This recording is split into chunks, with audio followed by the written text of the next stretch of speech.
Good morning, good afternoon, good evening, however, wherever, whenever you're listening. This is the Root for Wisconsin show, episode 159, coming at you from the Riverwood Gallery studio in De Pere, Wisconsin. I'm host, producer Eric Fisher, the Big E. Joining me this week, potentially, will be Secretary Shauna towards the end of the episode. She'll come in for picks. But our main co-host for the week, we've got Dylan Tritt. Dylan, how are you doing, buddy? It's been a few weeks. It has. I'm doing all right. How are you? Pretty good. I'm glad to see that you're feeling better. You were under the weather last week. I was.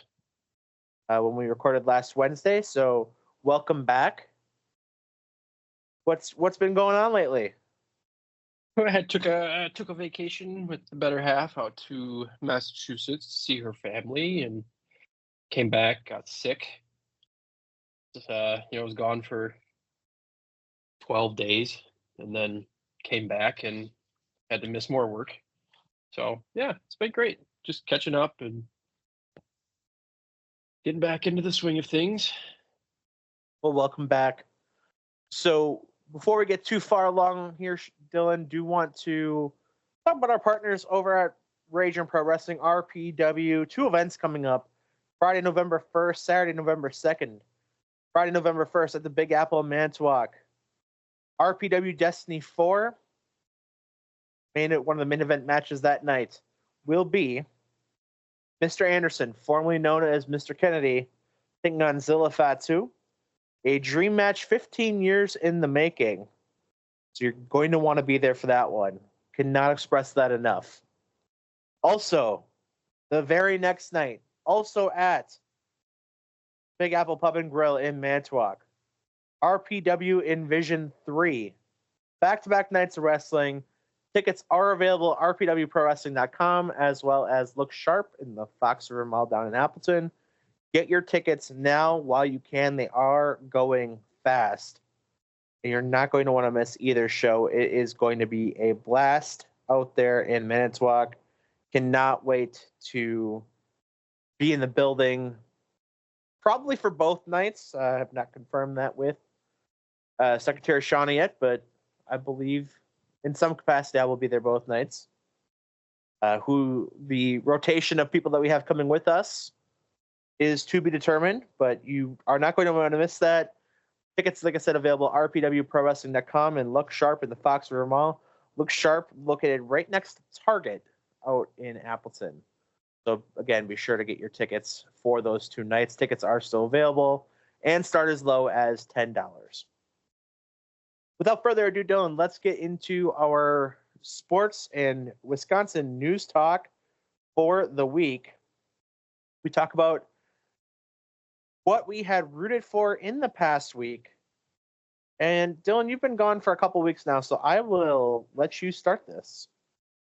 Yeah, obviously I'm going to dip back a little bit here. I wasn't around to make it. I wasn't here to make it for the season opener of Green Bay football, but obviously been rooting for them. It's a blast watching them play again after having to wait for so many months. I'm not a super intense diehard fan, but Green Bay Packers season is always a fun time here in Wisconsin. So another thing I've actually been rooting for a lot has been just the insane presence that women's basketball has had lately. Now that excuse me, the Olympics are done. There's no more men's basketball to focus on. So all the basketball talk is on the WNBA right now, and it's just really good to see them all over the news. I'm very much enjoying it. Nice. Yeah, admittedly, I have kind of slowed down on watching basketball because I'm so invested in the baseball world right now as well as the NFL. But plenty of good stuff going on there. I mean, Caitlin Clark's out breaking rookie records, and I mean, she is seeming like a surefire lock for Rookie of the Year in the WNBA now, especially now with Angel Reese being out. But definitely great basketball being played. And as the league gears up for the playoffs, which, later this month, early next? Yeah, I believe so. definitely going to want to get your eyes back on that product. Yes, having a historic rookie season. The Rookie of the Year race was never close, if you ask me. And you're also witnessing a historic, could quite possibly be the best season ever by Asia Wilson. So basically locked for MVP. But it's great. Tune in. Yeah, absolutely. My root for the week, as I said, I'm going to go with baseball in the chase, but specifically to the Wisconsin Timber Rattlers, who are playing for the Midwest League Championship, their first playoff appearance since 2016, and their first championship appearance since 2012 when they won that championship back in 2012. Orlando Arcia, a key piece of that team back then when he was still a prospect. But the Timber Rattlers currently are 1 win away from the Midwest League Championship. Last Thursday, myself and one of our listeners, Aaron, we were out at the Division Series Championship Series for the game that the Rattlers clinched, and one of the craziest games I've ever been to as a baseball fan. Let me paint a picture here for you, Dylan, and to our listeners. So, Wisconsin Timber Rattlers got out to a 2-0 lead off the bat of Luke Adams, who is the Brewers' 8th-ranked prospect, I believe. I'd have to double-check on that. But 8th-ranked prospect for the Brewers hit a 2-run home run with the Brewers' 2nd-ranked prospect, Cooper Pratt, on base. So he hits a home run, place goes nuts, and it's a 2-0 lead. Fast forward a couple innings into, I believe it was the top of the 5th, the Quad Cities River Bandits, the affiliate, I believe that's the Royals. They attack on 3 runs, take the lead back, and just like that, it's 3-2 Rattlers trail. Well, things get real interesting from the bottom or from the top of the 7th onwards. Top of the 7th, the River Bandits get 2 runners on. They have first and third, 1 out, and a line shot or hard shot towards second. The second baseman makes a diving stop on a ground ball and cuts it off, makes like an acrobatic toss to the shortstop covering second. Shortstop fires to first. First baseman has to stretch, hold the bag on a diving effort. Gets the double play. The run from third obviously doesn't count because the inning is over with the 2 force plays. Rattlers go on to the bottom of the 7th, trailing 3-2. Bottom half of the 7th, Rattlers take the lead, tie the game 3-3. Top of the 8th, Quad Cities grabs his lead back. It's 4-3. Bottom of the 8th, Rattlers say, not so fast. We're tying this thing back up again. Top of the 9th happens. Runner gets on first, base hit. Then that's followed by a pass ball that gets him to second. An error, the short ground ball hit to the shortstop. Shortstop was trying to throw to third because the runner on second took off on contact. Was going to try to throw to get the lead runner out. Bobbles the ball. Runner safe on third. Decides to try to throw to first. Runner safe at first. Not in time. Runner from first steals second. Second and third. I believe the next out it's a strikeout. So it's 1 out. Fly ball to center. Center fielder catches it. Runner from home obviously going to score, but he does have a play at third. Throws to third. Runner from second slides into set third. Takes out the third baseman. Ball trickles in the dugout. So it's out of play. Runner from third gets to go home as part of the ball being out of play. So he's awarded the base. Now it's 6-4. Rattlers trail. Get out of the inning. And it's like, oh man, what a rally. You know, we've rallied twice in a row. This thing's over. 3 straight base hits. Load the bases. Nobody out. Ground ball towards short. Only able to get it out at second. Run scores. It's 6-5. The Rattlers trail 1 out. First and third. Runner advances to second because they're playing in, so they kind of give it the base. Runner steals second and third. Still one out. Cooper Pratt, again, second ranked prospect of the organization. He bloops one to right field. Runner from third scores. Runner from second tries to score. He's thrown out at the plate. Cooper Pratt moves to second on the throw. He's almost out at second, but the game is tied. Cooper Pratt's now standing at second base. And once you know, here comes Luke Adams, who is indeed the 8th ranked prospect in the organization. He bloops one to right field. Cooper Pratt scores from second. Rattlers move on to the championship game where they play Sunday night. Rattlers get a win. So one win away from that Midwest League High A championship. Awesome. Right on. Yeah, it was a lot of fun to be out at the ballpark for that one. And it ends up being the penultimate game at Fox City Stadium for the season. They had that final game Sunday. Rattlers got the win there. And now it is in Lake County, where they will play the Lake County Captains for potentially 2 games if the Rattlers get one of these wins either tonight, or I believe they would play tomorrow if they lose tonight. Best of 3 series at the Midwest League level. So have to get it done tonight or tomorrow. Currently trailed 4-2 in the 6th just ended. So we'll be going to the top of the 7th, trailing 4-2. But that is what I have been rooting for. With the positives do come the negatives. That leads us to our Tyler Hero Noogie of the Week. And Dylan, what do you got for us on negatives? What do you got for noogies? Oh, this is an easy one. I love it. As a Green Bay Packer fan,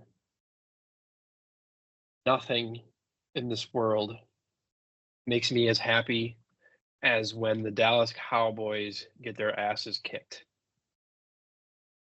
After signing Dak Prescott to what, if I recall correctly, to the largest contract in NFL history. You are correct. I don't have the exact numbers, but he did surpass Jordan Love for that distinction. Just stupid money. More money than my brain is even able of comprehending. And just get their asses handed to them. I love to see it. Absolute noogie upon noogie upon noogie to Jerry Jones. I hope he never sells the Dallas Cowboys. They will be irrelevant for as long as he owns them. I am prepared to defend that statement and die on that hill. So I got to ask you, because you said your all-time nothing makes you happier than watching the Cowboys lose? Yes. That is an interesting take on things. And I don't think you're wrong. I want to go on record saying I don't think you're wrong, per se. It is not my main rivalry that I have within as a Packer fan. I'm curious why it's the Cowboys for you. Mostly because my best friend from high school, his favorite team is the Cowboys. And I'm so sick. I just got so sick and tired of listening to Troy Aikman talk during Packer games, and just he would always revert back to his days as a Dallas Cowboy. And I don't care. I don't want to listen to Troy Aikman. He just annoys me. So every time they lose, one, I text my friend, I some stuff that'll stay between us. And I just imagine Troy Aikman raging. So it just makes me happy. It just makes me so happy. All right. Well, I got to say, I don't know if I would say that's my top rival. I would probably go with the Vikings. Nothing gives me greater pleasure than watching the Vikings lose. I will say on the same category, though, I am taking immense pleasure in watching the distinction and everything just go wrong for the Bears and Caleb Williams. And, yeah, I'm going to say it. I don't hate Bears fans. I really don't. I don't necessarily say I'd feel bad for them. We're kind of getting in that territory where it's not even a rivalry because the Bears have been so bad for most of our lives. Irrelevant even. Save for 2005, save for they had the year that they had the double doink where they were pretty good with Trubisky, and they had Khalil Mack, and they ended up getting eliminated the first round of the playoffs. So, for my sake, though, I mean, they have been so irrelevant in that entire time frame. And if I'm not mistaken, I think even in the 2018 season, the Packers, and I think that's the year that Rodgers came back on. They call it the Percocet game, and beat them at Lambeau. Either way, it's just not even a rivalry. But every year, the Bears are the offseason champions, and they just sit there and think they have God's gift to football on their roster as their quarterback. And every single season, it just doesn't work out for them. And it's just great. It's just great. And Caleb Williams is the latest example. And to an element, I almost feel bad because the expectations that city and the NFL have put on Caleb Williams probably isn't fair. No, but I would agree.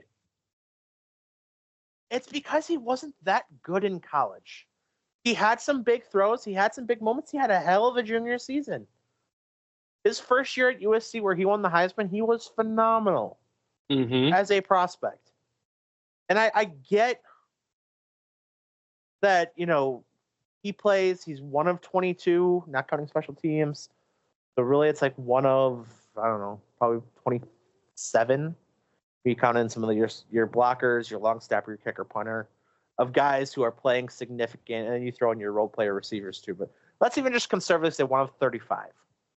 He's one of 35 guys that week in, week out will have some main role. So one of 35, right? He's not playing defense. He's not playing special teams. He's not catching the ball.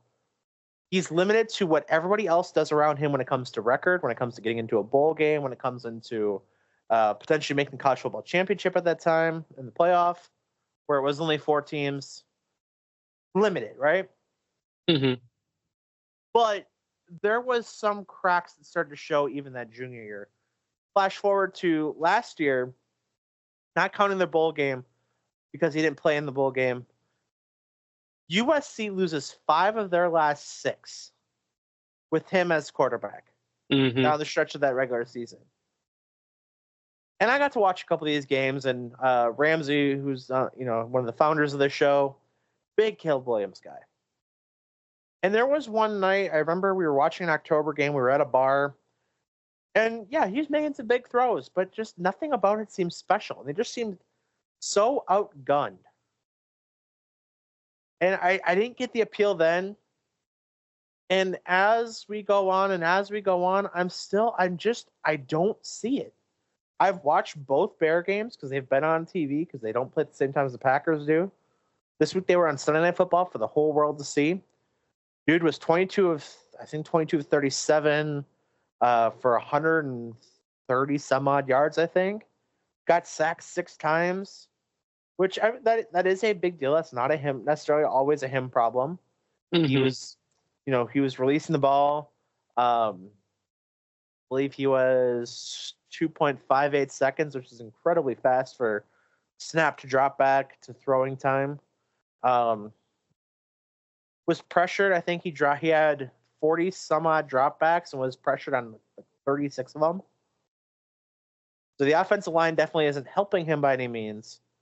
But when I look at a young quarterback, and maybe it's a little bit different because these guys had time. But I look at Jordan Love, who he's able to throw on the run and throw off his back foot and throw it off no feet. He's throwing in the air by using his chest and his torque, things like that. Same thing, Aaron Rodgers. Same thing, Baker Mayfield to that extent too. He was doing that right away. And Caleb Williams, has the problem. It's a mindset thing. The dude is just, you look at the NFL. To get to the NFL, like 3% of all high school football players across the country make it to any level of college football. I think it's like 3%. Of that 3% that make it to college football, whether it be D1, D2, D3, NAIA, JUCO, whatever. Of that 3%, I think it's 1 or 2% of that make it to the NFL and have even a cup of coffee in the NFL, let alone, like a bona fide career. Mm-hmm. So I say all that to say that Caleb Williams,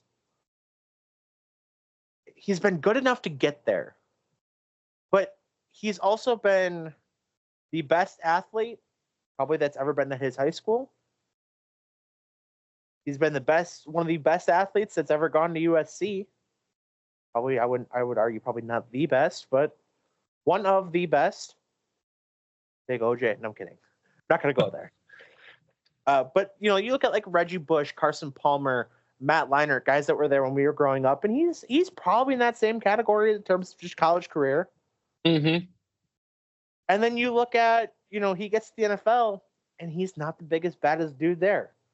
He's trying to do things with guys who are as fast or faster than him for the first time in his life. And the mindset of thinking that can happen is going to kill him. He's not going to be that good, I think. And I could be wrong on this. We could be listening to this in a year from now or 2 years from now, 5 years from now. I could be wrong. For his sake, I hope I am. Because as much as it sucks, watching the Bears, if he's good, as much as it would suck to watch the Bears be good, I would love to have a rivalry with them. I kind of want to be wrong on this because I don't want to, wish a guy's career away. But at the same time, I can look at this and say that the stuff's just not mathing up here for me. And it gives me a little bit of pleasure because Bear fans are the way that they are. Because Bears fans think every single year that they're the offseason champions. Because they go 4-0 in the freaking preseason and they're on Hard Knocks, so everybody's paying attention to them. They all think this is great. You can ask Shauna. I saw episode 1 of Hard Knocks, and I immediately said he's not going to be good. And if he is good, it's not going to be in Chicago. Because Chicago has the same problem. I've said this on this show before. I'm going to say it again now because we have new listeners, which God bless you if you're still here after this. But I'm going to say it again now. The Bears are a bad franchise because they make the same mistakes over and over and over and over again. What they do, they bring in a quarterback who's going to have a third-year head coach in Matt Eberflus, who is a tool and a half, by the way, from Hard Knocks. Saw him for 6 episodes or 5 episodes, whatever. The guy's a tool. Wouldn't call him a douche, just call him a tool. He's a dork. Is what he is, actually. He's a dork. Matt Eberflus is a dork. They have this guy who's a dork. Ryan Poles, I don't think is that good of a GM. Like, I can see he has got a good, he had a good relationship with the guys on the show. I think he does know football. I will say I think Ryan Poles, probably just wrong organization, wrong time. But he's in a franchise that if the Bears don't exceed expectations this year, they go 7-10, or if they go 6-11, or anything that's less than what they did this last year, which I think they were 7-10 last year. Mm-hmm. There's going to be significant consideration into firing Matt Eberflus, and I think they probably should. However, problem to that is if they do it this year, if they do it next year, they're going to do it one of the 2 years, more than likely, because I don't foresee them being much better next year. No matter what talent they bring in, not going to be much better next year because they don't have the right coach. And then in 2 years, or this year, or next year, you're going to get a head coach and potentially a new GM playing with a quarterback that they didn't draft, not in their system. And you'll say to me, you'll say, well, Caleb Williams is such a dynamic prospect, it shouldn't matter. Well, it does, because you're either going to coach who may not be ready for that step, because you have to get a guy who can get the most out of Caleb Williams. Maybe you call in Lincoln Riley, who's coaching at USC currently, who was his college coach. Maybe that offense probably won't translate to the college or from college to the NFL. We saw it with Cliff Kingsbury.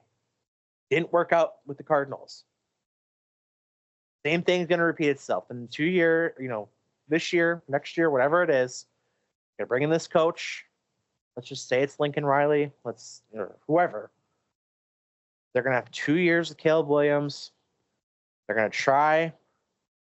Maybe they win 6 games that first year. It's like, hey, we're getting there. Next year, maybe they win 7. Maybe they win 5. Maybe they win 4. Who knows? They're going to look at Caleb Williams like, well, we gave you 4 years.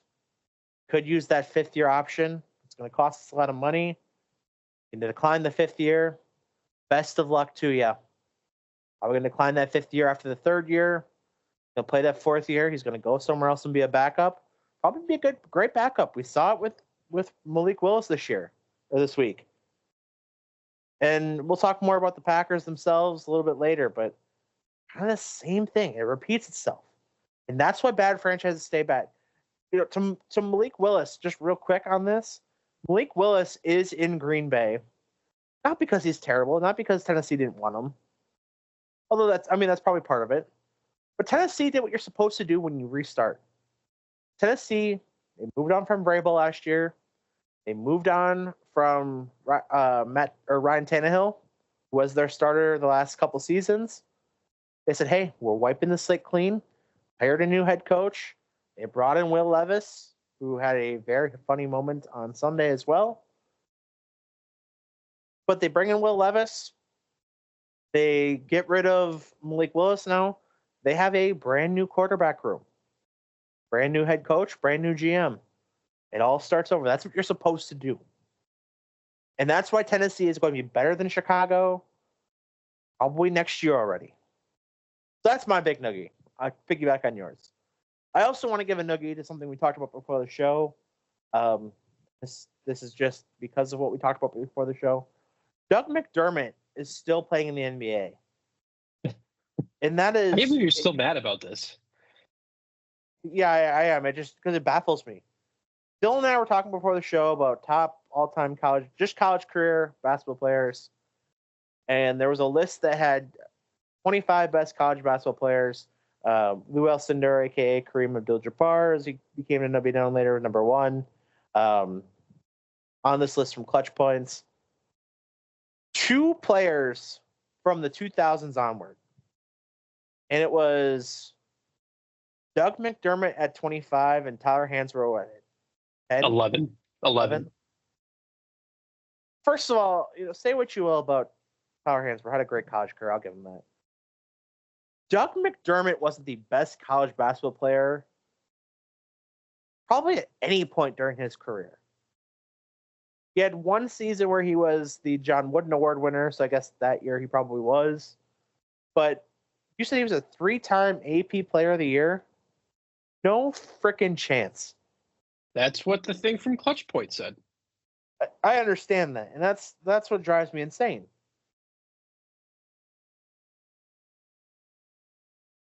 And that's where I'm sitting here looking back and just, again, I don't think he was the best player maybe for 1 year, but it was a toss-up. It wasn't like, far and away.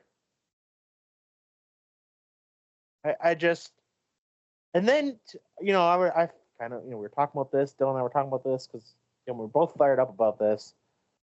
To find out the dude is still playing relatively significant minutes in the year of our Lord 2024 in the NBA, carved out a hell of a career for himself.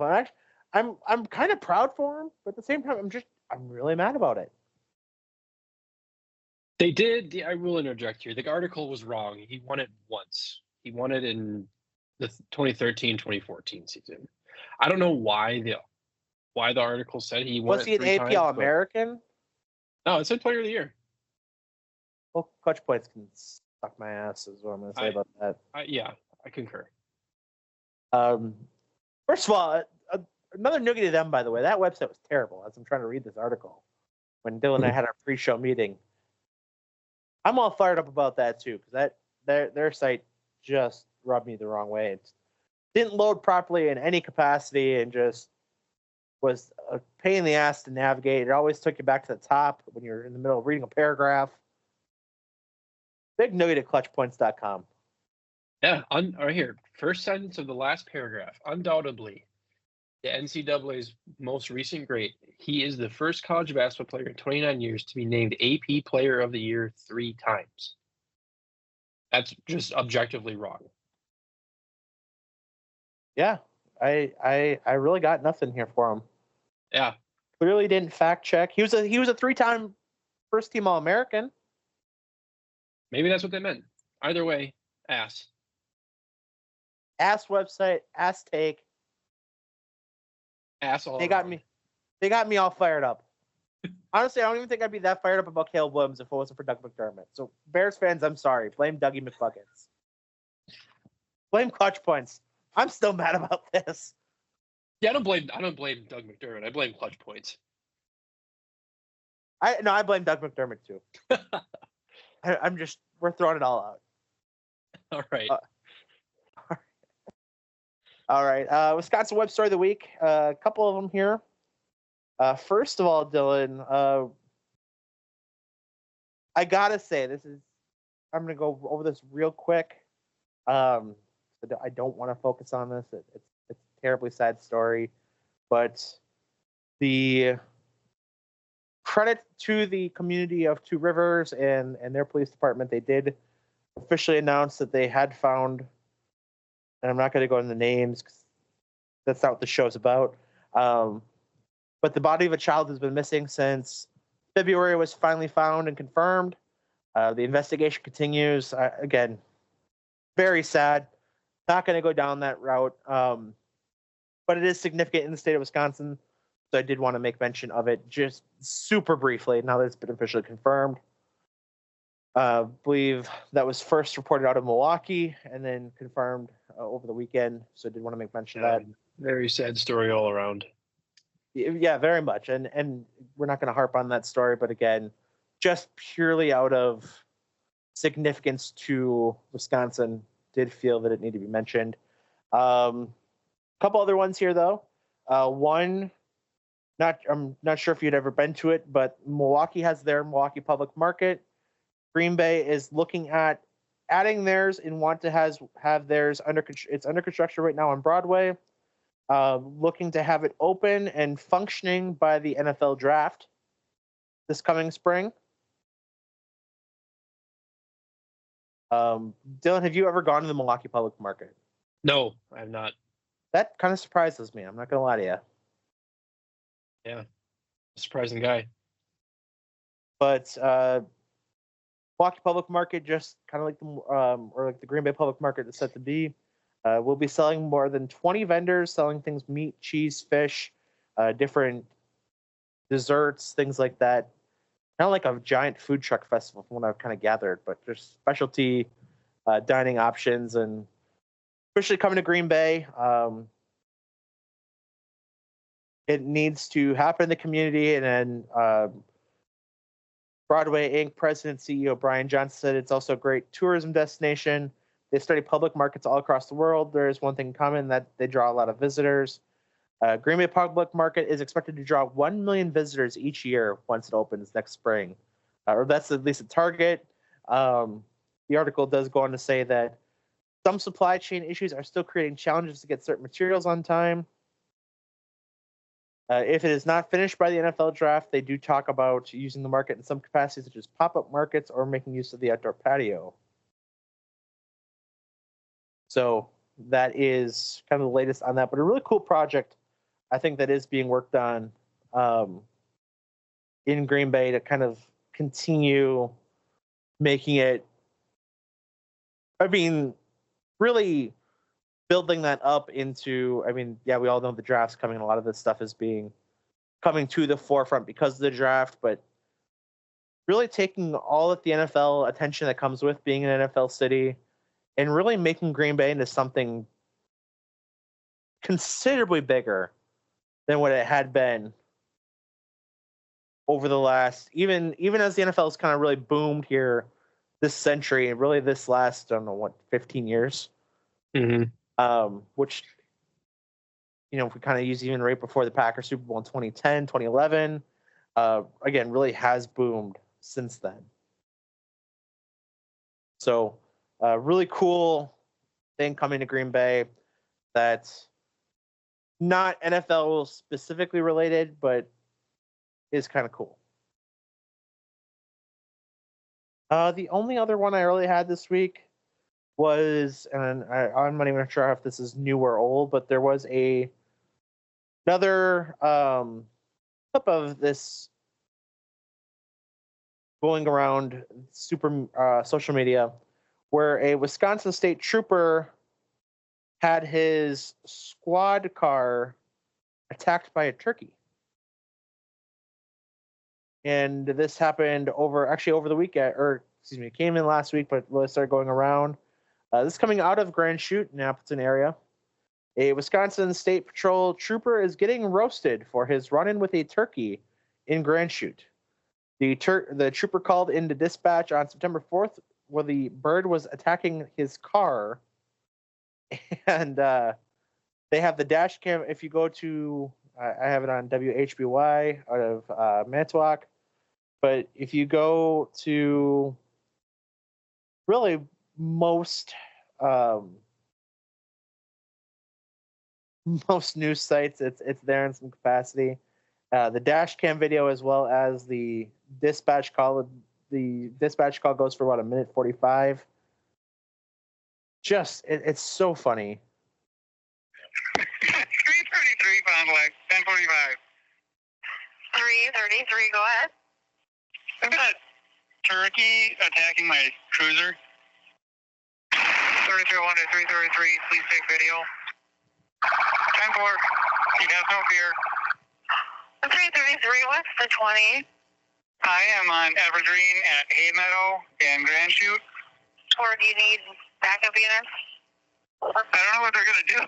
333 Fond du Lac. I tried to use my siren to scare him out of the road so he wouldn't get struck, and I think he took it as a challenge. 10-4. Is he playing chicken with you? 358 Fond du Lac. Does 333 need a 33 response? 333, do you need backup emergence for the turkey attack? Yeah, 1040 is good. I'm trying to de-escalate. Currently negotiating. He is hacking at my tire. 10-4. 33. There's more to it, but it's so funny. That's gold. I like that. That's hilarious. And I love that they're all taking it so seriously, and you can hear them kind of laughing, but also taking it relatively seriously, like doing their proper things they got to do on it. It's just, that's so funny to me. Oddly enough, I've also had a vehicle attacked by a turkey on the north side of Appleton. So, yeah, right on Wisconsin Ave. Was it pecking at your tires or? No. I was I was on the Wisconsin Ave 41 southbound entrance ramp. Okay. And traffic was backed up for 5 minutes. I'm like, what is going on up here? And you get up there, and there's a turkey in the middle of the entrance ramp just attacking cars. Oh. This was earlier this summer. It was very exciting. That's awesome. And you can't, the problem is, this guy might be getting laughed at, and, it's serious enough, though, because turkeys do cause an immense amount of damage. Like, obviously, he's not driving, so he could, whatever. He doesn't want to kill the turkey, which I very much respect. Turkeys cause a lot of damage. You hit one. Yeah. So you gotta be. I mean, like in your case, you gotta be careful with them. You can't just buzz through and just be like, "Hey, he's gonna get out of my way." No, he's not. Nope. Those are certified bowling balls with legs. Yes, they are. Tastes delicious, but Oh my, they are a problem. So that's our Wisconsin web stories of the week. Like I said, go ahead, check those out. Played some of that clip, but the video is even funnier. You're gonna thank us for going to go check that out. All right, moving on to the sports world. I had mentioned the Timber Rattlers already. The Timber Rattlers, quick update as we're recording. The Timber Rattlers currently are still trailing in the bottom of the eighth. They do.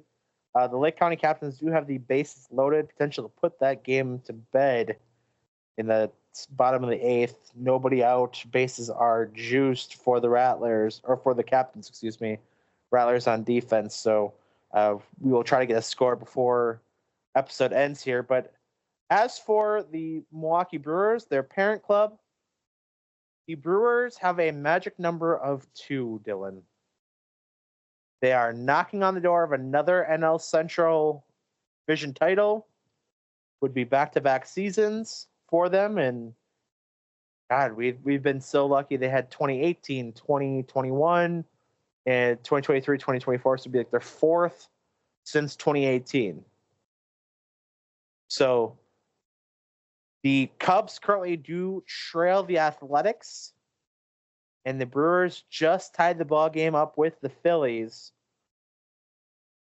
So if both those outcomes would work out in the Brewers' favor, if the Cubs do end up losing to the A's and the Brewers do win, the NL Central will be Milwaukee Brewers. As of early as tonight, they'd be the first team to punch their ticket to the MLB postseason, and they first, obviously, division winner as well. Brewers stand at 87-63 on the season. Currently, like I said, 10 games up on the Cubs, 12 up on the Cardinals, and 14.5 up on Cincinnati, and 16 up on the Pirates. But perhaps more importantly, the division is important. Don't want to downplay that. But with 12 games left in the season and a 10-game lead, I do want to go on and argue that if the Cubs were able to catch the Brewers, would be nothing short of a catastrophic failure, and a lot of jobs would probably be lost. But more importantly than the NL Central, the Brewers are competing currently with the Dodgers and Phillies for one of those top 2 seeds in the National League. They currently trail the Dodgers by 2 games in the loss column. So 2 games, and I think it's 3 because the Dodgers would have tiebreaker. They trail the Phillies by 3 games, so they have a 3-game set with here that started last night. Brewers got game 1 and just tied up game 2. But Dylan, I'm not sure how familiar you are with the MLB playoffs, but top 2 seeds do move on automatically to the NLDS, where it's a best-of-5 series. The 3rd seed and then the 3 wildcard teams face off in a best-of-3 series in the wildcard series, which obviously you don't necessarily want to be a part of. You want to have your best pitching. You want a little bit of a rest. And we saw the Brewers get eliminated in this new wildcard format last season by the eventual National League champion Arizona Diamondbacks. So anything you can do to kind of avoid that and have to avoid, losing twice, you could see your season end in about 27 hours. Yeah, that's not enough time. So chasing down the Dodgers right now, like I said, a 2-game deficit there. 3 games to the Phillies. Obviously, winning tonight would go a long way there. If the Brewers can somehow sweep the Phillies, they would end up 2 games back, and 1 game back of the Phillies. All in all, a great time. The Dodgers currently are losing as well. They are trailing the Miami Marlins 9-6 in the top of the 7th there. This is really one of my favorite times of the year for baseball, just scoreboard watching, looking at the other games and knowing that, it can fluctuate on a day-by-day basis. Athletics still lead the Cubs 3-2. But this is so much fun. Getting to look at these games and across all of baseball, you get to look at, like I said, for Brewers fans, it's the Dodgers, it's the Cubs. Right now we're playing the Phillies, so I guess that one you're kind of stuck with watching. But over the weekend, you're watching the Cubs lose to the Rockies and lose kind of catastrophically there. You watch the Dodgers, who are kind of in a little bit of a tailspin right now, where they've lost 5 of their last 10 and had lost, I think, 2 or 3 over the weekend. So you're just seeing all this kind of come to fruition and kind of seeing all this happening around us. And like I said, just a lot of fun. So scoreboard watching in baseball is great. Any thoughts, Dylan? Surface level only, of course. It's nice seeing the Brewers do well. Like you said, this would be 4 division titles in the last 6 years. 18, 2021, 2023. So yes, 4. 4 in the last 6 or 7 years, whatever that adds up to. They're no slouch, obviously. It'd be nice to see them string together a solid postseason run here. Obviously, with Yelich out, hopes were low at one point, but they're proving everybody wrong right now. So, and I think that's the thing, Dylan, is they've done that all season. You lose Craig Counsell, he goes to the Cubs. You trade away Corbin Burns. It's like, oh, here we go. Yep. Brewers are finally going to hit the tank. They're going to finally go back to irrelevancy like small team markets do. I mean, I'm going to say, and this is maybe a hot take. I can't imagine that it is, though. The Brewers have been around for this is their 54th, 55th season, I think. Maybe it's 56th. The math of that, how that all works out gets weird. They've been around for less than 60 years. Let's just call it that. Less than 60 seasons. And prior to us being born, Dylan, they had made the playoffs twice, 81 and 82. They go to the World Series in 82, and they end up losing the Cardinals in that 7-game series. Their one World Series appearance in that time is their 0-1 in the World Series. Never won the World Series. Haven't appeared in a World Series as a National League team when they switched over, I think in 94 was that changeover from American League to National League. So still hunting their first National League pennant. But in our lifetime, I think I can genuinely say we are in a golden age of Milwaukee Brewer baseball, especially when you look at how much money is being spent. And this isn't a knock on any of the talent the Brewers have had. They've had some all-time great. I just mentioned that 82 team. There's a documentary going on right now at the Marcus Theaters, kind of featuring that team.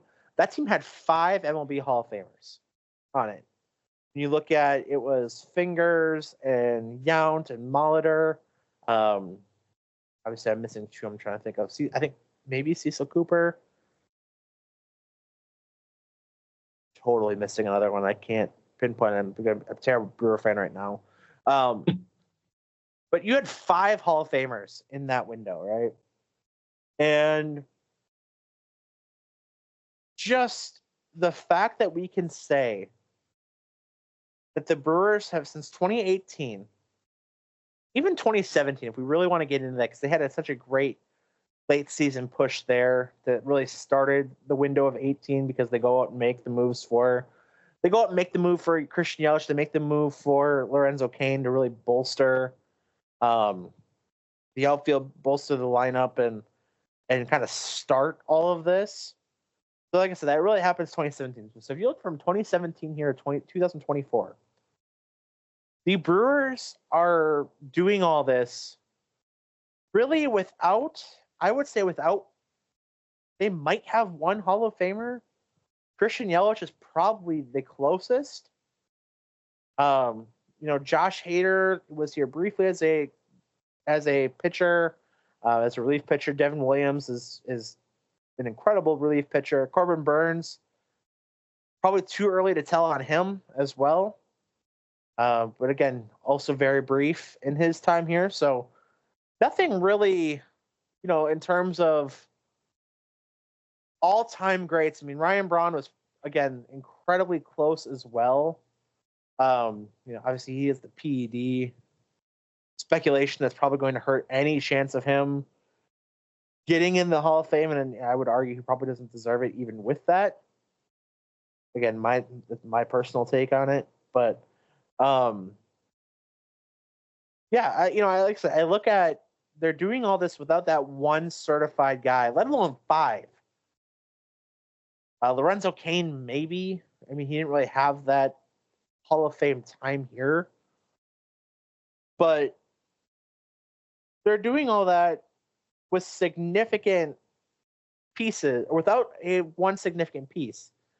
And they just year in, year out find ways to get to the postseason, really defying logic as a small team market. I mean, we see every once in a while the small team market goes and has a big year or two. Look at the Kansas City Royals, who 2014, 2015, they kind of go back-to-back years of being good and having moments of, they win the World Series in 2015. So they have that moment. They have that chase for a couple of years where they're good. But then small teams they go all in. They basically get rid of all their prospects to get guys to contribute based on who hits. And then once those contracts are up, they're in a position where they have to basically trade those guys away and they restart. And Kansas City kind of just now, once again, finding their footing after nearly 10 years. They're in a position out in the American League Central where they're competing again. They're in a wild card spot right now. But they were garbage since probably 2016, 2017 when they started selling all their pieces, and really blew it up in like 2018 when the Brewers run kind of started. Obviously, we remember Lorenzo Cain getting traded in that offseason. They also acquired Mike Moustakas. They also had moved on from Eric Hosmer, who ends up going, I think, initially to the Padres and kind of bounced around after that. So they blew it up, and they were really the last kind of big team to have that run, and it really hasn't been the same since. And the Brewers just continue to have a now 7-season, 6-year window of making the playoffs every year except one. They've had winning records every year since 2017 minus the 2020 season. They're just so consistent. It defies what should be happening. It's exciting to see. It really is. Do you want to go? I did get the Hall of Famers here. It was Don Sutton, who the Brewers acquired, Molitor, Fingers, Yount, and Ted Simmons. So it was not Cooper, but Ted Simmons, who the Brewers also acquired in 1981. So Ted Simmons and the forgotten piece Don Sutton, who were the Hall of Famers at that time. But yeah, it's just, I hope Brewers fans, I was obviously, being the resident Brewer guy, I hope they get a World Series. It is so hard to do. It is so hard to be good for 170 or 162 games. Then you have to go on and take that greatness and hope it lasts for a month. And it's so hard to do because you have to win. If you're in the wild card, you have to win 2, 3, 4, and 4. So it's 5. You have to win 13 playoff games if you go in as in that wild card round. Best of 2 or best of 3. You have to win 3 for a best of 5. NLCS, ALCS, and then the World Series are both best of 7. So you have to win 4. NLCS and World Series to win 4 each. So you have to win 13 games. After you've already won or played 162, you have to win 13 more. And you have to hope that you don't have 2 bad nights. You look at last year's Brewer team, they had a bad 24 hours. They're out. So that's why this is special. Like, we have to embrace that. And, we always talk about on the show like how the Packers had seemingly settled for mediocrity. And I really hope the Brewers don't fall into that trap. Brewers fans, we want a World Series. We need to keep going for the World Series and hoping that that's the goal. We can't be content with just making the playoffs being, 4 division titles in 6 seasons or whatever. But at the same time, we have to acknowledge that this is special for a small team market. Mm-hmm. That's my latest soapbox. Real quick, a couple college sports things to hit on. Tomorrow is Horizon League Media Day for basketball season. That is out in Indianapolis.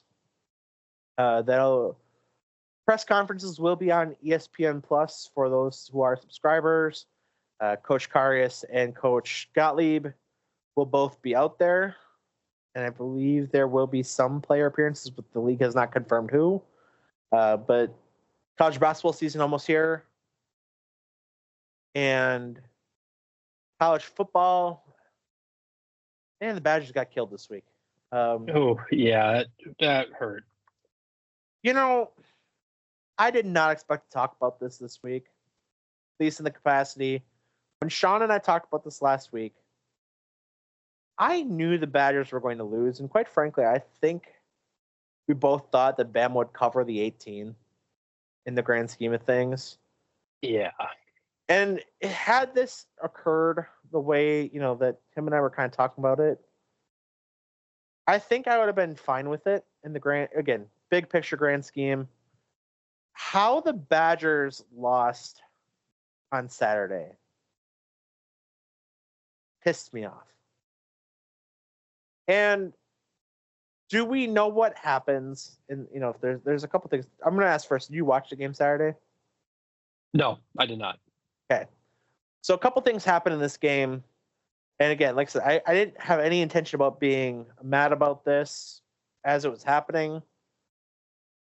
But it was how Badgers fans reacted that made me mad. And I think when I get upset about sports things these days, I think it's more often than not about how fans perceive things.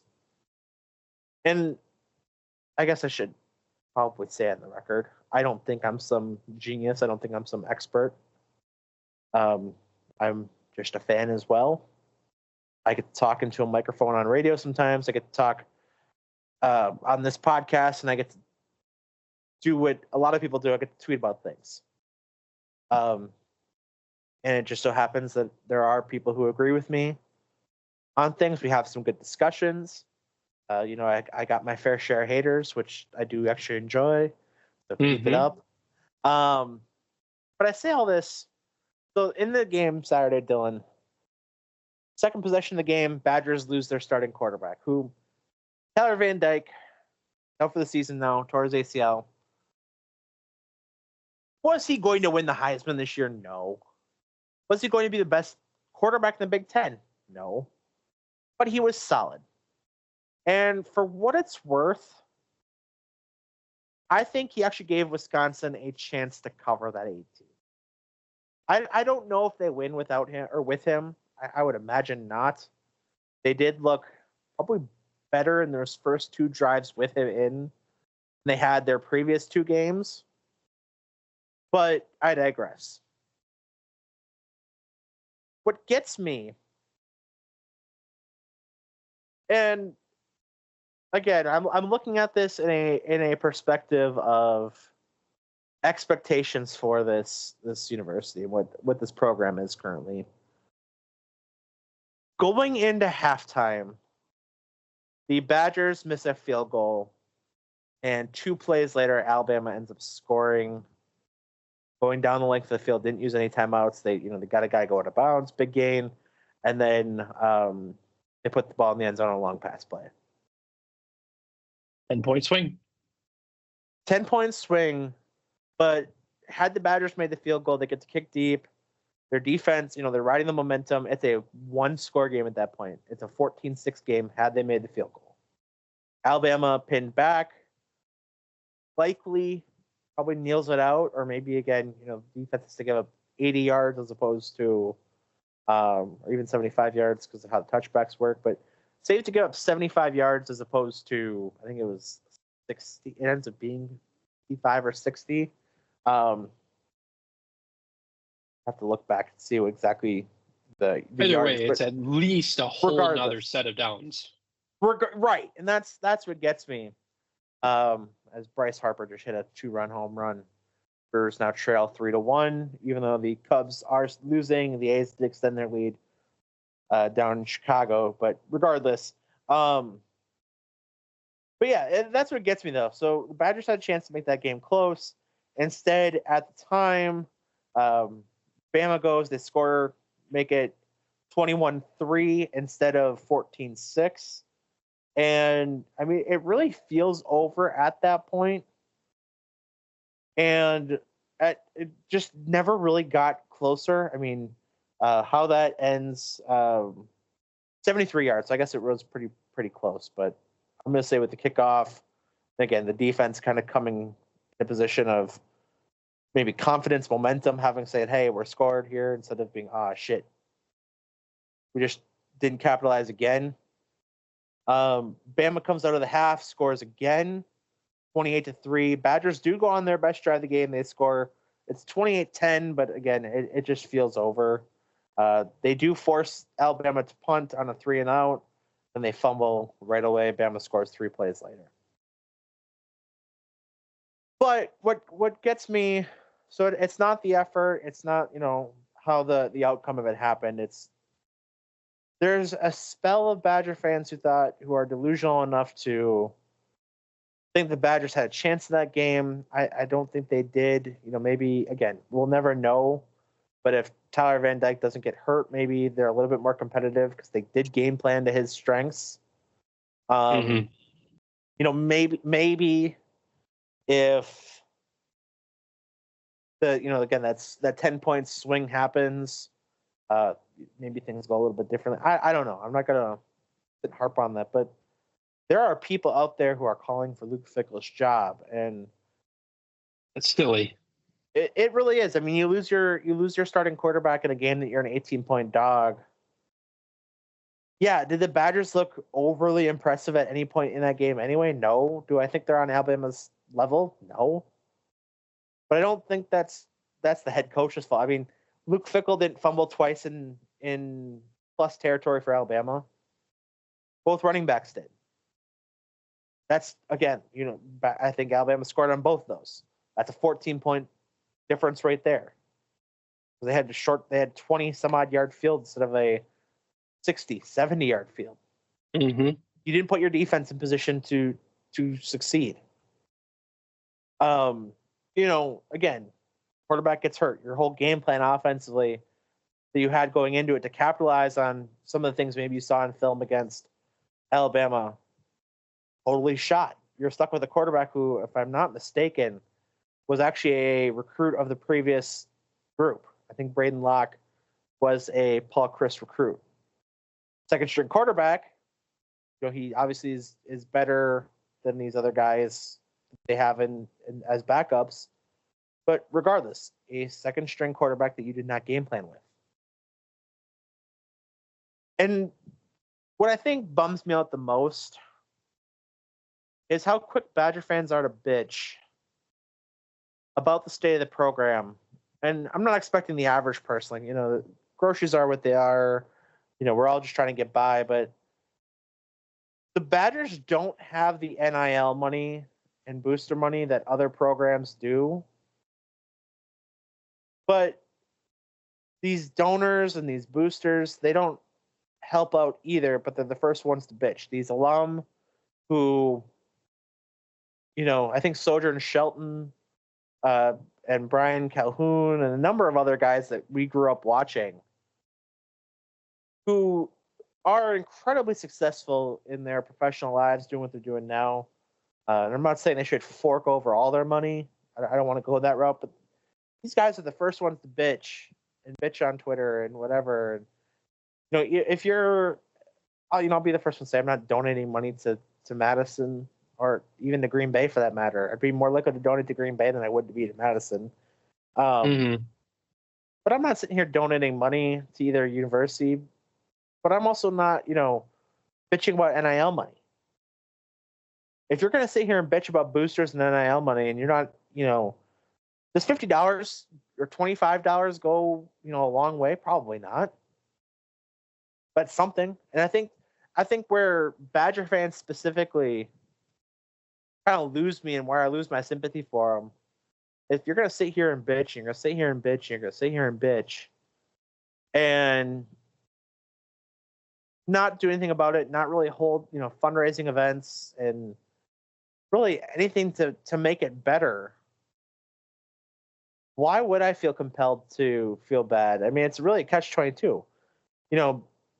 Badger fans bitch because they're not bringing these top recruits, they're not competing, but they're not fundraising, but they say, oh, yeah, well, we don't have the money for it.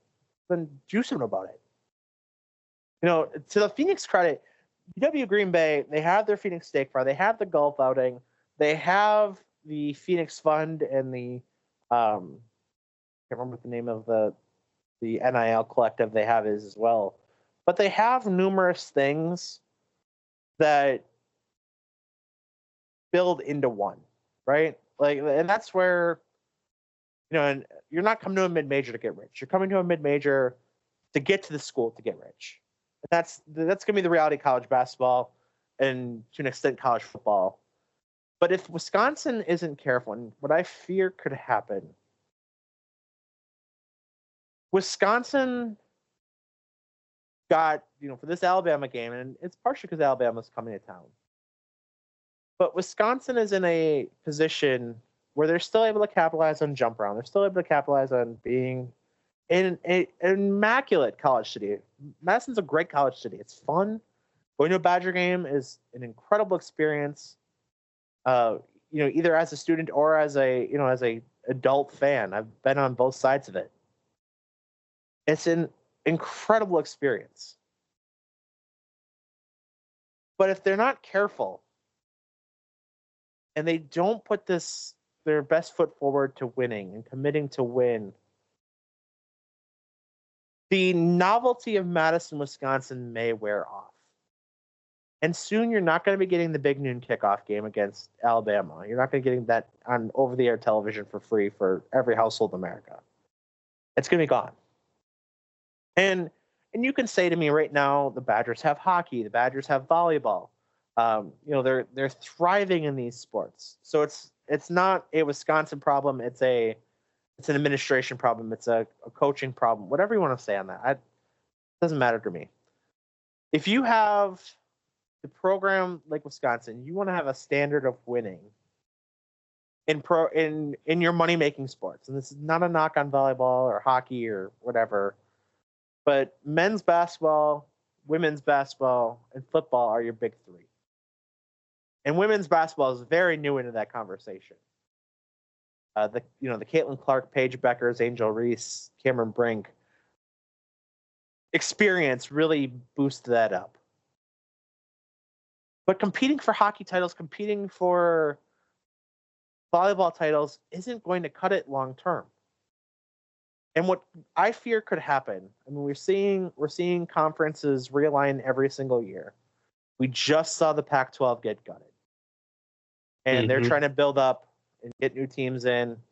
And, they're going to go from a conference that had Stanford and Oregon and Washington and UCLA, USC, whoever, where they're going to be happy to get UTSA and Boise State. And that's not a knock on those programs, but they're not the same level. So what I fear for the Badgers' sake, if they're in position, if you're Ohio State or you're Michigan or Penn State, or now you look at Oregon and Washington who are coming in and perennial powers in just about every sport, right? What's to stop them from forming their own super conference from what the Big Ten is? And maybe grabbing an ACC team or an SEC team, kind of forming one of those super conferences. And yeah, you're getting good-ish TV numbers for Madison because they have the whole state captive. But what's to stop them from leaving Wisconsin in the dust like how Washington State got left in the dust out in the Pac-12. You know, they're not competing in basketball, men or women's. I mean, the women's program's been a joke for a long time. They're not competing in men's basketball. Yeah, they got to the tournament this year, but they were another first round or round of 64 exit. Don't want to call it first round. Round of 64 exit. The football team, I mean, they have the longest active streak of winning seasons in the country, but they're barely doing it. They're doing it as a 7-6 team or 8-5, whatever you have to do. Don't get me wrong, you have to do that in your down years because it's not Alabama, it's not Clemson. Like, these teams are having bad years. When they're bad, they're bad. But again, I say, what's to stop you or stop these other schools from leaving Wisconsin in the dust? And then what? You just went from a Power 5 school that was, as of even 10 years ago, both sports of these money-making sports, hockey and volleyball considered as well, but with football and basketball, you were knocking on the door of being a bona fide blue blood. Mm-hmm. You look at 2014, 2015, when Badger basketball was with Sam Decker and Frank Kaminsky, and the football program was, coming off the Russell Wilson year, and that run, they had a 3 straight Rose Bowls, and talking about hey, the college football playoff is a thing, and even in that first year, 2014, yeah, they go get boat raced by Ohio State in the first Big Ten, or they're one of their first Big Ten championship games of the college football era or college football playoff era. I believe that was my freshman year at GB. It's the 2014-15 season, where Ezekiel Elliott runs all over them. Mm-hmm.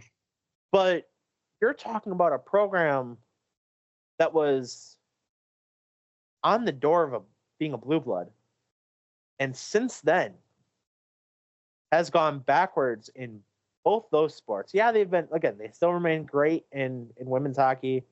They remain good in men's hockey, and they've won a national championship in volleyball, and that's not taken away from those. I mean, those are probably the 3 next biggest sports at the college level. But they're not making the same money. And I really hope, for the Badgers' sake, as a fan, that somewhere along the line, either the big donors or something's got to change. And I don't think it's Luke Fickell. For what it's worth, I don't think it's Greg Gard on the basketball side either. I think it's the donors don't want to pony up. I mean, they have an immense group of successful donors and alum, both in the sports and non-sports worlds. And I really do think that the Badger or University of Wisconsin-Madison, and I'm not saying drastically, needs to consider potentially lowering academic standard.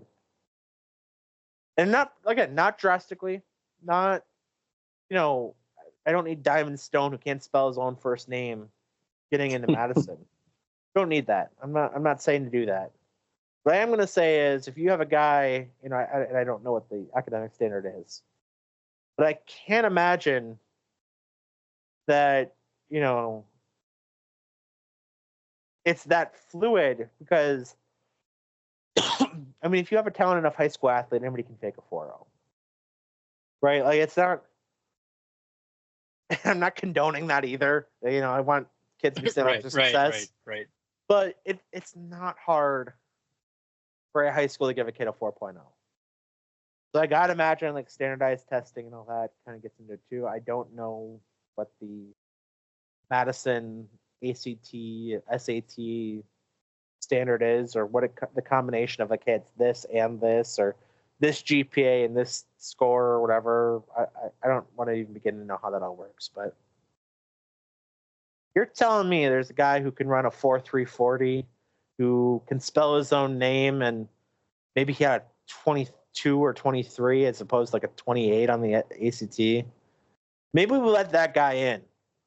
Maybe we make an exception because he has the potential to bring in multi-million dollars to the university. And I'm not saying that college athletics should take over academics and whatever. But I think we need to look at this and say, hey, the kid who's working in the bookstore who has the potential to be a fine professional in whatever field they're studying, is it going to bring in $1 million to the university? I don't know. I'm probably in the wrong. I'm probably in the minority on that. I'm probably in the minority in that in my own household. Well, if there's only two of you, how can there be a minority? I'm probably double wrong. That's true. Yeah. No, I think I don't want to say you're onto something, but it is something that needs to be considered because obviously other schools are not maintaining the same standards that Wisconsin refuses to break from. And the NIL money is getting crazy out of hand, and it's just going to be what it is. And the longer Wisconsin refuses to do something, the further they're going to get left behind. So I agree. Don't erase your standards, but it might be time to reflect on them and perhaps make some strategic adjustments. They call Wisconsin a Midwest Ivy. They call it the Harvard of the Midwest. That's great. I'm not saying that shouldn't be, but it doesn't have to be for everybody who goes there. Mm-hmm. What's wrong with being? I'm trying to think of another good, not great academic school. Fail here, but what's wrong with being? I don't know. The Stanford of the Midwest. They were former Ivy League. I mean, they're out playing pretty well. Mm-hmm. What's wrong with being? Yeah, you don't have to be Harvard. You don't have to be Yale, Princeton, whatever. I think the university has great enough prestige and what they're doing academically. I think we can try to win a national championship in there too with the guy who, again, can spell his own name. We don't need Diamond Stone. I don't want Forrest Gump showing up. We don't need to lower it that much. But, we don't need every kid, and this is not a knock because we were lucky to have him here too.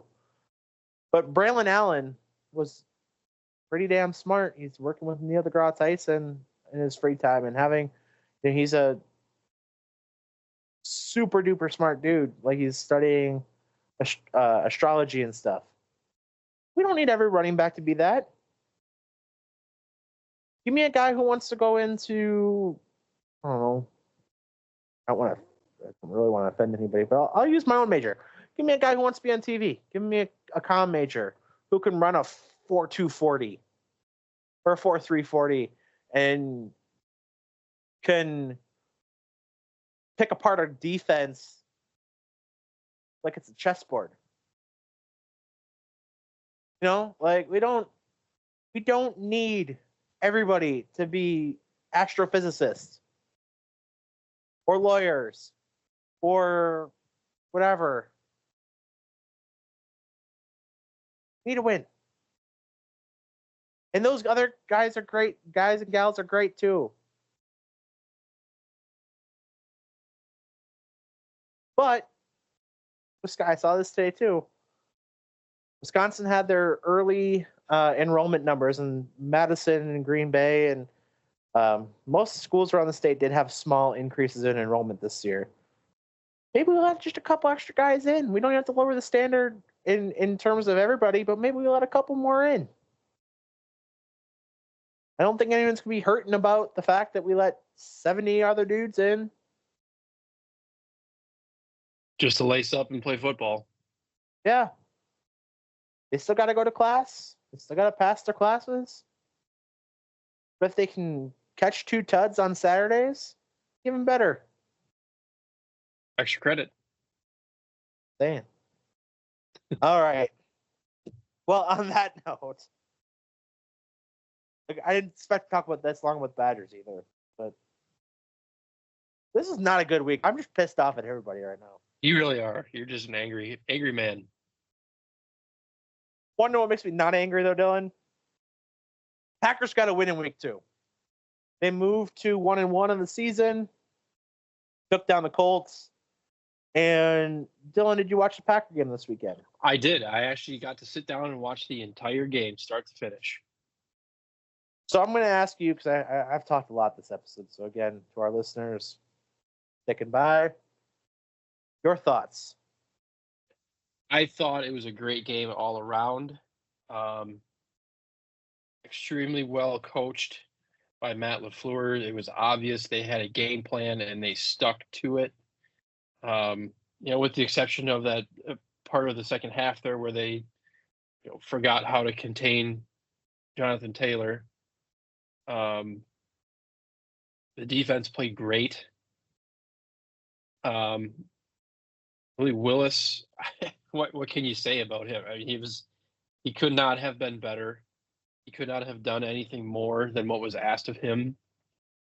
Excuse me.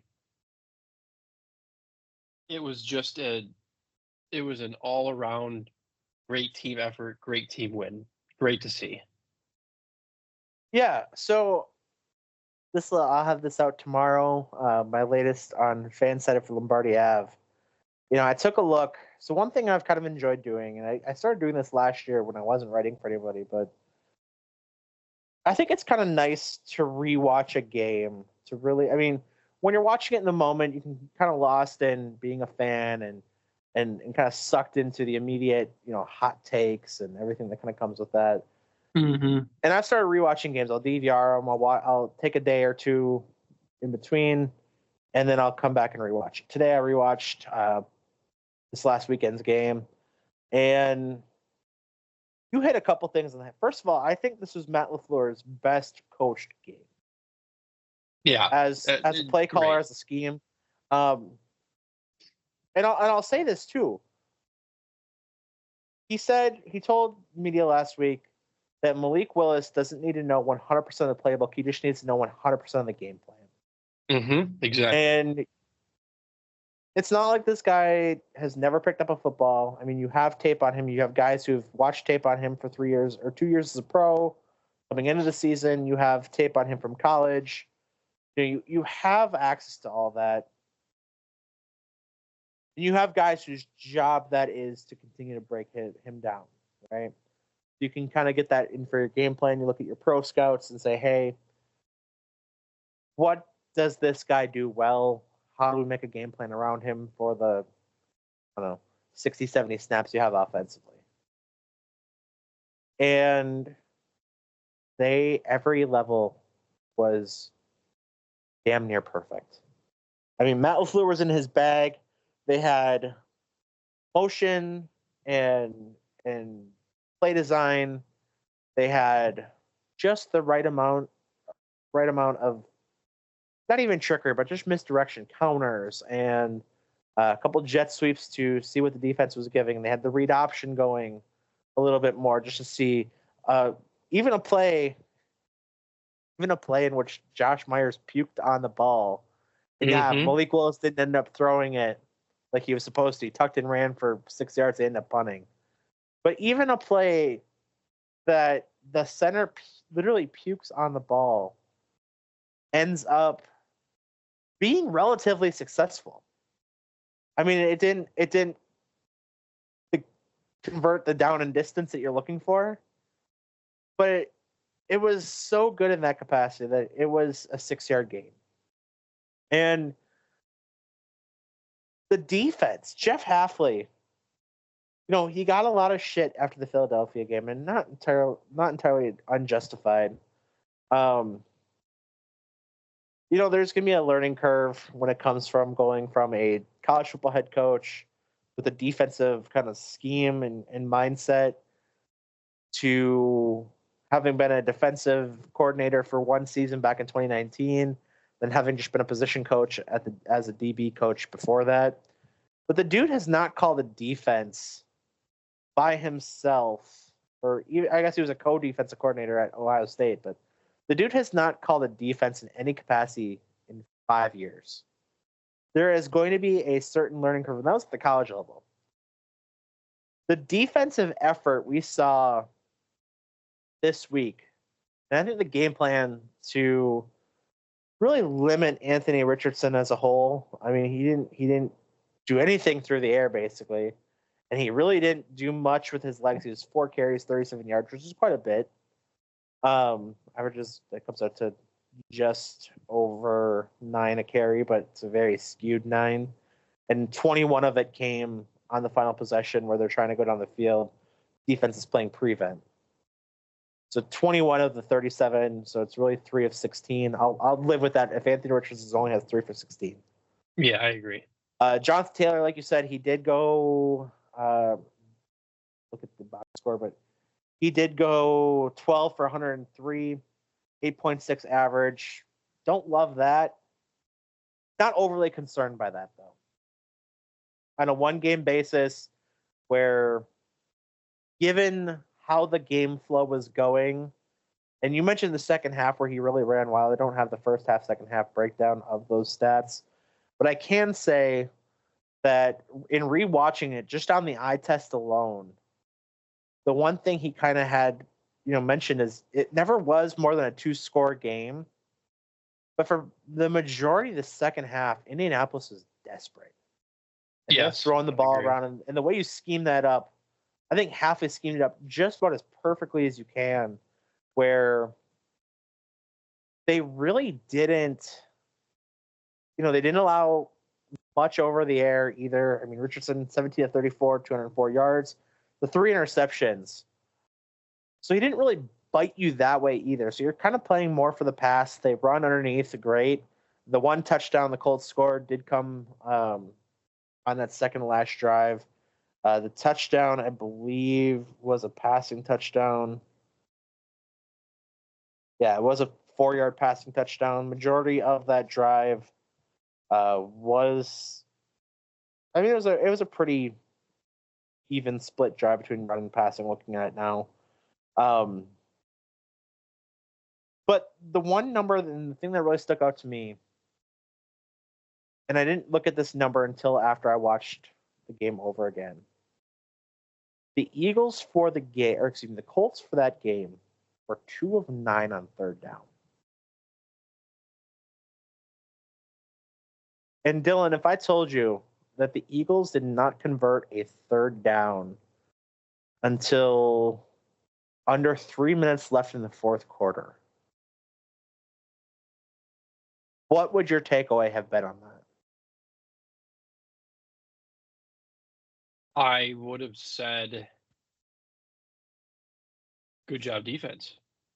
And that's exactly it. The 2 third downs the Colts converted. There was one on that touchdown drive where they convert the 3rd and 1, and everybody kind of scratches their head because Matt LaFleur has that challenge where Richardson should have tucked and ran. He threw to the sideline. LaFleur challenges it just before the 2-minute warning. Kind of gives the guys a break, and if he ends up being right, great. But they didn't need the timeout. It was a 2-score game. You'll take that, right? Like it looks like a dumb challenge, but I can excuse it. Mike McCarthy-esque. Well, I don't even think it was that. I think it was more of he wanted to call timeout. It's the hottest game, second hottest game in franchise history as a home game. At any point in the game, it was the 3rd or 4th highest at kickoff. But regardless, top 5 warmest game in franchise history, and defense on their longest drive of the game. So at that point, that was a 12-play drive. You can call the timeout, and if you're basically going to call a timeout anyway. The 3rd and 1. 3rd and 1, you're up 2 scores. You're about to lose your challenges in 20 seconds anyway of game time. You might as well see if he did step out of bounds or not, either on the catch or before he has the touch. I don't hate that. I can justify it that way. But the other conversion came on the final drive of the game with 20 seconds left in the ball game when Richardson on 3rd and 10, scrambled for 21. And that was his 21-yard run. So desperation, garbage time. You get a second, third down conversion there, and his longest run of the game. I think the defense did phenomenal in that capacity. 2 of 9. And really, I think, I just want to check the stat on this too. I think only 1 first down by penalty. The 1 first down for penalty on that kind of phantom roughing the passer call on Lucas Van Ness that they said for head-to-head contact, and he hit him in the shoulder, but Richardson doesn't wear the right helmet, and it popped his helmet off. But you had 1 first down from penalty. They were 2 of 9 on 3rd down, 1 of 2 on 4th down, which I think that 4th down was also on that one of those last 2 drives. So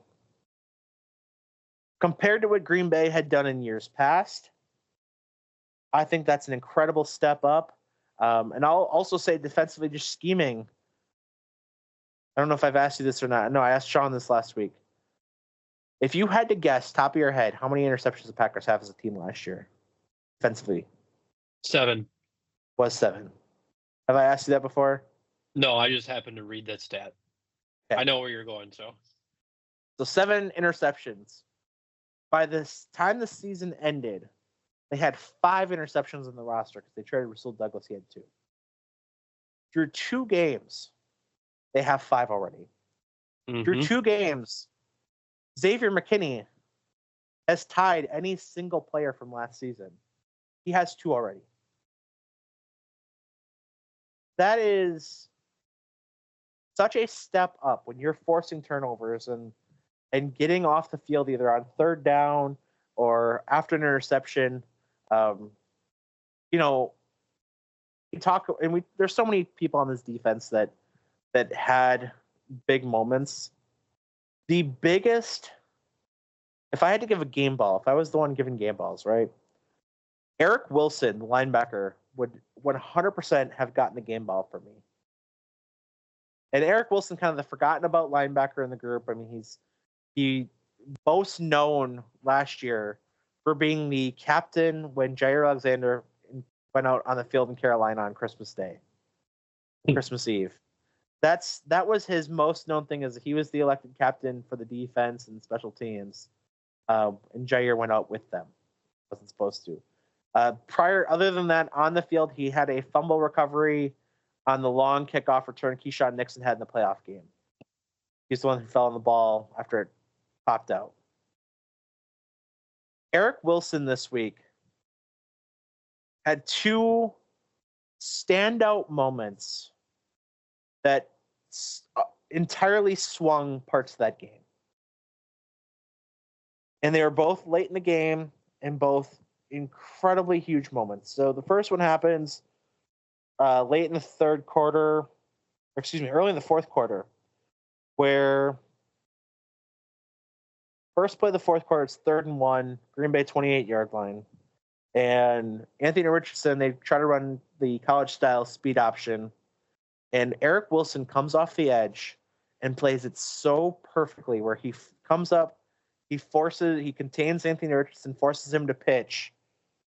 And Richardson has no choice, but he has to pitch it off to Trey Sermon, who ends up, he's behind Richardson, loses 4. Xavier McKinney comes and finishes it off, but Eric Wilson also there for the tackle. That caused 4th and 5 instead of 4th and 1. Now 4th and 5 from the 32. Colts go to kick a 50-yard field goal. And that's the one that Matt Gay misses. So 3 points right there. Packers go use that great field position. They go down and score a field goal. Very next drive on 2nd and 10. He basically runs the route for Michael Pittman and gets his interception. And that drive, ultimately ends up with the one Braden Arvison missed field goal.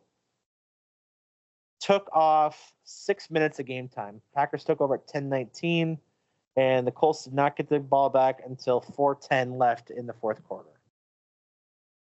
That's where they ended up going to score their touchdown. But regardless, 6 minutes of game time, a chance to really go up, to actually go up 3 scores at that point. Excellent game by Eric Wilson into those big moments and playing kind of in that forgotten spot. Just touching on what you said, Malik Willis, I mean, dude was 12 of 14, 122 yards. Played the game plan. No word yet. Wasn't anything special. No, it didn't have to be. No, that was the game plan. You don't have to be special. You just have to execute. Josh Jacobs, easily his best game as a Packer. 151 yards and 32 carries. Did have the fumble that cost the Packers 7 points, 6 points, whatever you want to say it. I think nervous to make the field goal. Safe to assume. So, cost the Packers there. Did fumble actually last week against the Eagles, but fell on it. Little concerned about that, but when Aaron Jones is also fumbling over Minnesota, I can live with it. I would much rather have Josh Jacobs than Aaron Jones, especially with how this offense is right now. And as we look forward to the Tennessee Titans, the Packers currently go into this game on the road, a 3-point dog, which I don't put a lot of stock into because I'm looking at this as you get 3 points typically for being at home. It's kind of the old adage anyway. No real word on the status of Jordan Love. We really won't probably get that till tomorrow to see if he's practicing. Currently listed as questionable. He was questionable all week last week until Saturday when they marked him down to doubtful. Then he was a game time inactive. Depending on who you're listening to, I know Rappaport had said last week that the expectation was week 5 or week 4, but he said, yeah, they're looking at week 5, but it could be sooner, which is such a nothing answer. Yeah. But I believe there is some talk where he very well could be ready for even this week. See if I have this. Rob Demovsky for ESPN was on ESPN Milwaukee there earlier today. Or yesterday, he had reported. Yesterday, he had reported that he was told that Jordan Love was really close to playing. This was not a charade or gamesmanship last week. So, in that element as well, we very well could be seeing Jordan Love against the Titans this week. And if we don't, I have considerably more faith in Malik Willis. Again, just operating within the game's plan. Titans didn't look phenomenal. They're 0-2. They had the collapse against the Bears week 1. They lose a close one of the Jets in week 2. I'm not trembling in my boots if Malik Willis is quarterback for week 3. If Jordan Love's just not there, obviously I want him there, but I'd also want him long-term healthy, so I don't want him to come back too early.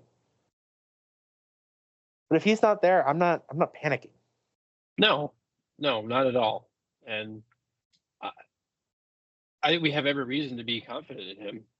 And the one thing that I would say that I expected him to do that he did not do was turn the ball over.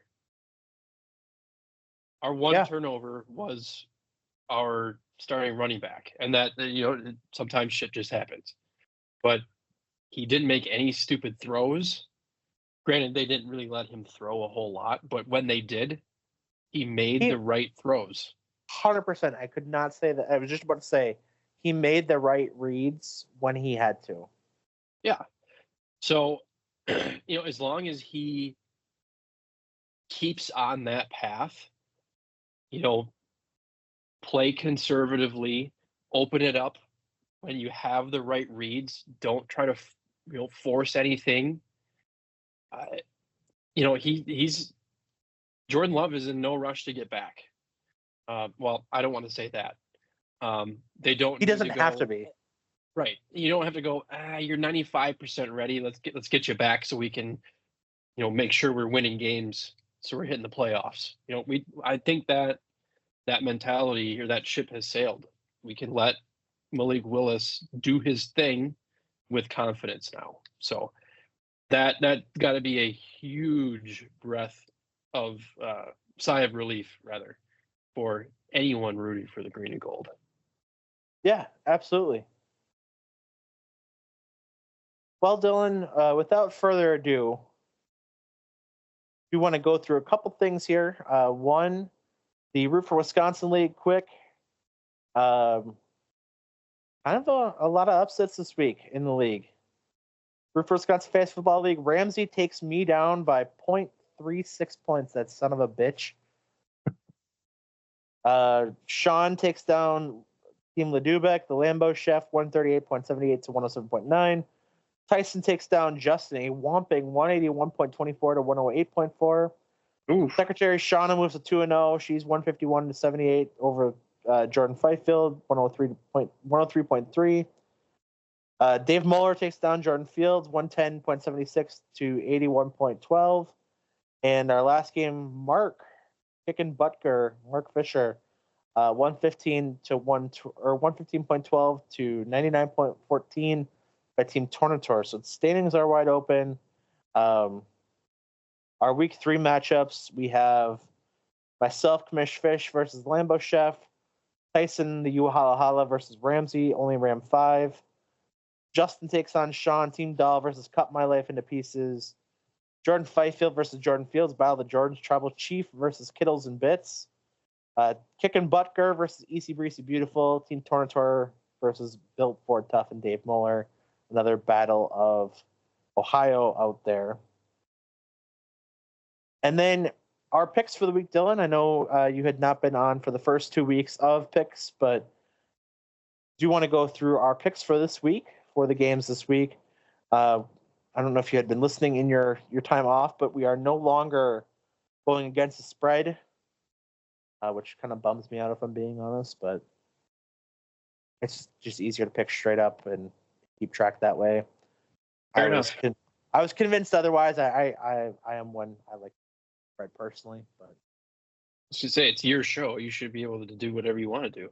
it's our show. I don't have that much power. Okay. Anyway. But starting with Thursday Night Football, Thursday night we have an AFC East battle of the Patriots versus the Jets. What is your pick? Patriots versus Jets. Both teams coming in at 1-1. I'm going Jets. I'm also going to go Jets. I really liked what I saw. I think they're kind of figuring out the offense with Aaron Rodgers, and we always know he takes a couple weeks to kind of heat up as well. Yeah. So give me the Jets that one. Sunday afternoon matchups. It's always going to be road team versus home team. The Giants in Cleveland take on the Browns. I can't even Cleveland. say these. I hate this. I'm also going to Cleveland. I think the Giants are a disaster. They might be one of the worst football teams around this year. They're super ass. Bears, Colts. The 1-1 Bears travel to Indianapolis, take on the Colts. I'm going to go Colts on this one. My gut wants to say Colts, but I know they got some injuries they're dealing with. I'm never picking the Bears. Colts. I think for this kind of goes back to the noogie part. For what it's worth, the Colts played. I mean, they're playing against Malik Willis, but they played a pretty good defensive game. The Bears don't really have that rushing attack with DeAndre Swift that the Packers did with Josh Jacobs. So no offense to DeAndre Swift and Velus Jones, who was a hard knock standout. I don't foresee Caleb Williams really lighting them up either. I know that the Colts secondary isn't doing great. DeForest Buckner, who was a game time decision against the Packers, ended up getting injured. He has gone on IR, so he will be out for some time there in Indianapolis. But yeah, give me the Colts in this one. Next one, we've got Texans, Vikings. Both teams 2-0. Big matchup for within the division here for the NFC North. Yeah, that's a tough one. Gosh, it's a tough one. I'm gonna go Minnesota. Yeah, this one I don't have a gut feeling on, or a good gut feeling on, I should say. Um, for the actual game, it looks like Houston's favored by 2.5. Looking at the Vikings injury situation, Justin Jefferson's questionable, Jordan Addison questionable. I mean, they very well could roll in without their top two receivers. TJ Hawkinson's still on the PUP list. He can't come back until at least after week 4. So, yeah, give me the Texans. I don't feel good about this one, but I think the Sam Darnold. I mean, he's been red hot. He's looked good the first 2 weeks. I guess as good as one can. He's 2 touchdowns, 1 interception both games. I saw a stat where in the first 3 games of a season, he's like probably, I think he's like 8-1 or something like that as a starter, and then in the remaining part of the season, he's just ass. And I don't think he's long term. I don't think he's a long term option either for this season alone, or obviously for the Vikings. They drafted JJ McCarthy, who's on the IR, but. Yeah, I'm gonna go with the Texans in this one. I don't feel good about this one, but Yeah, I wasn't real confident with the Vikings, but I usually just lean home team if I'm not sure. all right. Eagles Saints in New Orleans. Derek Carr has led a scoring drive on every single Saints possession. Eagles looked a little vulnerable. They lose late last night in final possession of that game. You know what? I think the Saints have something kind of going. I'm gonna go with the Saints. I agree. I'm right there with you. If you would have asked me to make that pick before week 1, I would have said Philly, no question. But New Orleans is rolling. I'm rolling with them. Yeah, that one. For those keeping track at home, the Saints 2.5-point favorite at home, so kind of a true toss-up. Next one, we've got Chargers Steelers. Both teams here 2-0 as well. Even Pitt. I'm gonna go with the Chargers. This is another one I wouldn't touch. Yeah, I agree. If I was, going to the casino or going to a sports book, whatever, wouldn't touch this one. But I'm gonna go with the Chargers. Really, again, this one a true toss-up as well. Next one, we've got Broncos Buccaneers. This one is not a toss-up at all for me. This is Buccaneers. No. Give me Baker. Bakers look great. Bo Nix looks like ass. The Broncos look like ass. Yep. In the Bucks. Next one, we've got Panthers Raiders. The Raiders at 1-1, the Panthers at 0-2, and just benched Bryce Young. Yeah, I'm gonna go Vegas as well. Yep.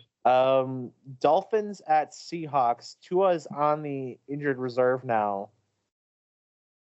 After another concussion, has no plans to retire as of right now.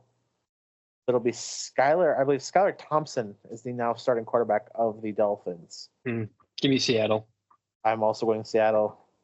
Ravens Cowboys.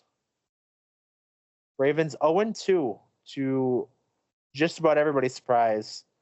Cowboys at 1-1 after getting shellacked by New Orleans this last week at the track meet. They did win week 1.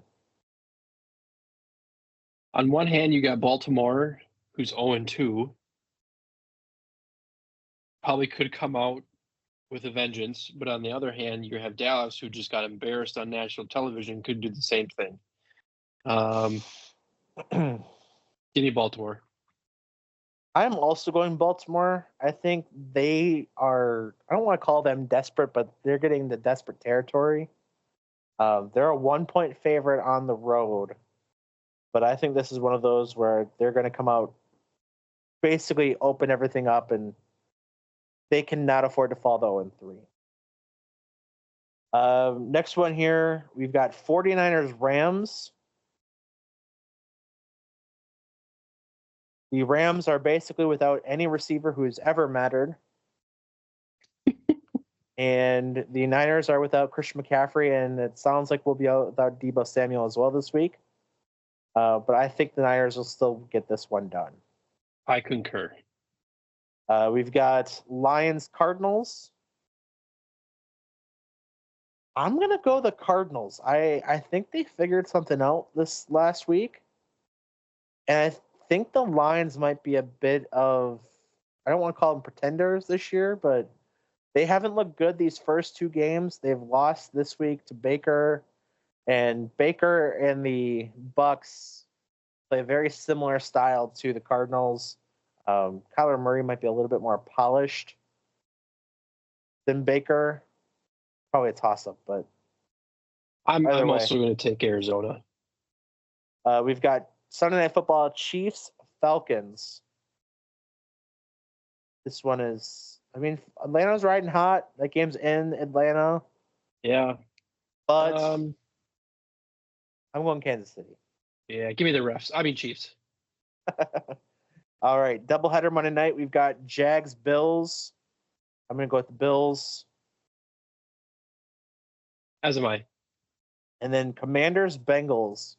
Commanders coming at 1-1. Bengals are 0-2. Bengals are at home, haven't looked great.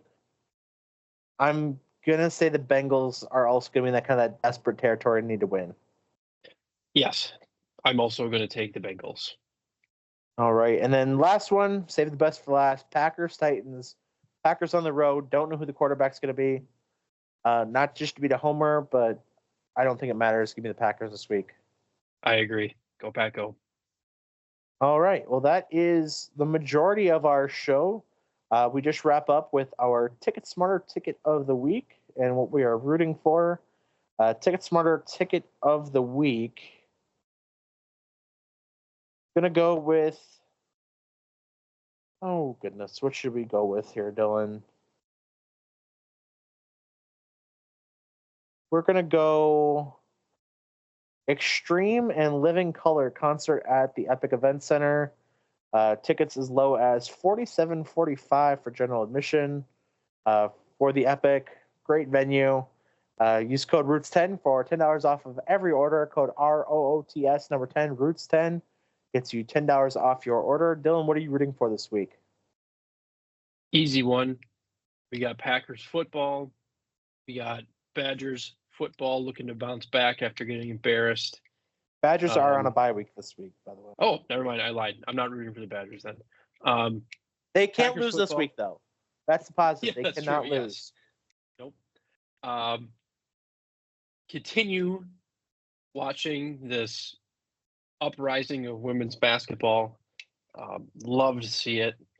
And you know what? On a personal note, I'm also rooting for me. I got talked into doing a YMCA basketball league with some of my old friends from college, Alex Rogers and McLean. So be the first time I've actually stepped on a competitive basketball court in the better part of a decade. So we'll see how it goes. If I might have to do next week's show from post-op. We'll see. We'll see. All right. My root for, I'm going to go on the baseball world. Looks like the Timber Rattlers did not get the job done tonight. They will be playing for the Midwest League Championship in a winner-take-all game tomorrow night in Ohio. So best of luck to them. Brewers currently trail 4-1, bottom of the eighth, with 2 outs. The Athletics are up on the Cubs 4-2.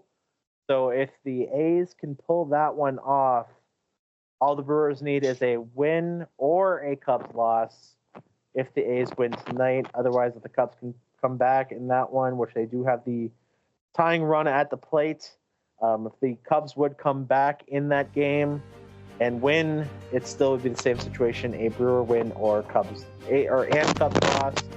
But tomorrow could be either or. So with that in mind, for Secretary Shauna and Justin and Ramsey and Sean, who aren't here, that's Dylan. I'm Eric. Episode 150. What did I say? 159. I think we're at. Yeah, 159 is in the books. We're out. See you. Peace.